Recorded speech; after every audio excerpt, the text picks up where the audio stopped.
আজকে বলছিলেন যে তারা জুলাই যোদ্ধা কিংবা জুলাইয়ে তাদের অনেক আত্মত্যাগ, তাদের যে চাওয়া পাওয়ার বিষয়গুলো নিয়ে তারা দাবি দেওয়া জানাতে এসেছিলেন, তাদেরকে ছত্রভঙ্গ করে দিন। আজকে এখানে চোখ জ্বলছে, বুঝুন আসেন, টিয়ার সালের ঝাঁঝালো একটি গন্ধ পাচ্ছি আমরা। আসসালামু আলাইকুম সম্মানিত দর্শক, এইমাত্র পাওয়া তাজা খবর।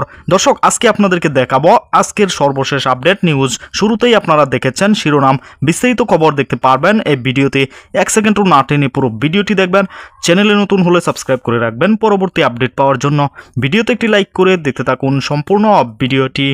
পরিস্থিতি আসলে এখনো পুরোপুরি নিয়ন্ত্রণে আনতে পারেনি পুলিশ। তারা কিন্তু আগ্রাসী ভূমিকায় রয়েছে। পুলিশ কোনোভাবেই তাদেরকে এখানে অবস্থান করতে দেবে না, এমন একটি পরিস্থিতি আমরা দেখছি। আমার সঙ্গে যিনি রয়েছেন, আমার সহকর্মী, তাকে বলবো যে একটু দেখানোর জন্য। এখানে আগুন জ্বলছে। এখানে যে বুথ রাখা হয়েছিল, কিছু বুথ করা হয়েছিল এই অনুষ্ঠানকে সামনে রেখেই, সেই বুথগুলোতে আগুন ধরিয়ে দেওয়া হচ্ছে। রাস্তার পাশে আমরা দেখছি কালো ধোঁয়ায় আচ্ছন্ন হয়ে গিয়েছে এই মুহূর্তে। খুবই একটি রিস্কি জায়গা আমরা দেখছি এই মুহূর্তে। পুলিশ এখানে সরিয়ে দিয়েছে তাদেরকে। কিছু বুথ, বলছিলাম যে বুথ তৈরি করা হয়েছিল এখানে এই আয়োজনকে ঘিরে।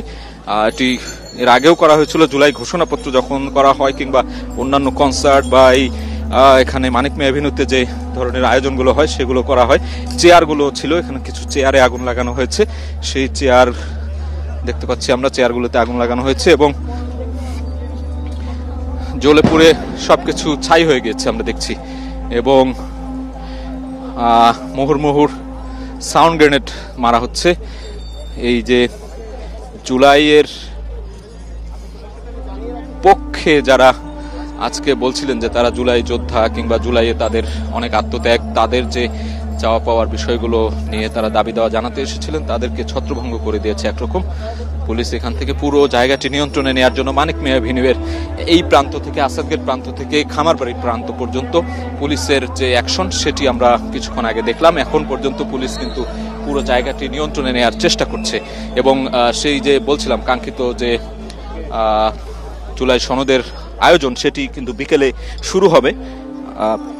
সরকারের ঊর্ধ্বতন কর্মকর্তা যারা রয়েছেন, উপদেষ্টা, প্রধান উপদেষ্টা থেকে শুরু করে ঐক্যমত্য কমিশনের সদস্যরা সবাই সেই আয়োজনে অংশ নেবেন। বিভিন্ন রাজনৈতিক দল তো নেবেনই, বিএনপি সহ অন্যান্য রাজনৈতিক দল। তবে এনসিপি সেখানে অংশ নিচ্ছে না, জামায়াতে ইসলামীও সেখানে অংশ নিচ্ছে না। তাদের যে নোট অফ ডিসেন্ট বিষয়গুলো, যেগুলো ঐক্যমত্যে পৌঁছানো যায়নি, সেগুলো নিয়ে কিন্তু আসলে সংশয় রয়েছে। সেই সংশয়ের জায়গা থেকেই আমরা দেখছি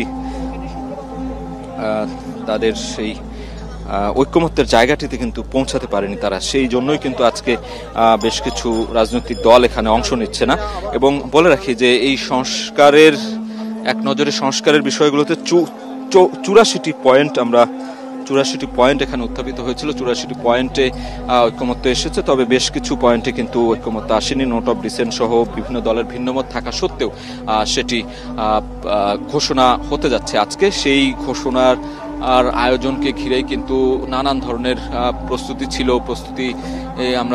সেটি দেখছিলাম কয়েকদিন ধরেই গণমাধ্যমগুলোতে আসছিল। সংসদ ভবনের সামনে দক্ষিণ প্লাজায় যে আয়োজন, সেটি কিন্তু সকাল থেকে আমরা দেখছিলাম শুরু হয়ে গিয়েছিল। আমরা দুপুর 12টা পর্যন্ত দেখেছি এখানে কিন্তু কথা বলছিলেন সাংবাদিক মনির হায়দার কিংবা সহসভাপতি যিনি ঐক্যমত্য কমিশনের ডক্টর আলী রিয়াজ, তিনিও কিন্তু মাইকে এখানে কথা বলেছেন কিছু কিছু বিষয়ে। আমরা সেটি সংসদ ভবনের বাইরে থেকে শুনতে পেয়েছি, সেটি দেখছিলাম। তবে সেই যে আয়োজনের যে ডামাডোল, সেটি আমরা এখন পর্যন্ত দেখছি না। ভেতরে কি অবস্থায় আছে এখন পর্যন্ত, আসলে ভেতরের মাইক কিংবা সাউন্ড বক্স রয়েছে।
সব ভাঙে চলে গেছে গা, হ্যাঁ সব ভাঙে চলে গেছে গা, গেট টেট ভাঙে চলে ঢুকে গেছে। সম্মানিত দর্শক, সম্পূর্ণ ভিডিওটি দেখলেন, অবশ্যই বুঝতে পেরেছেন ভিডিওটি গুরুত্বপূর্ণ ছিল।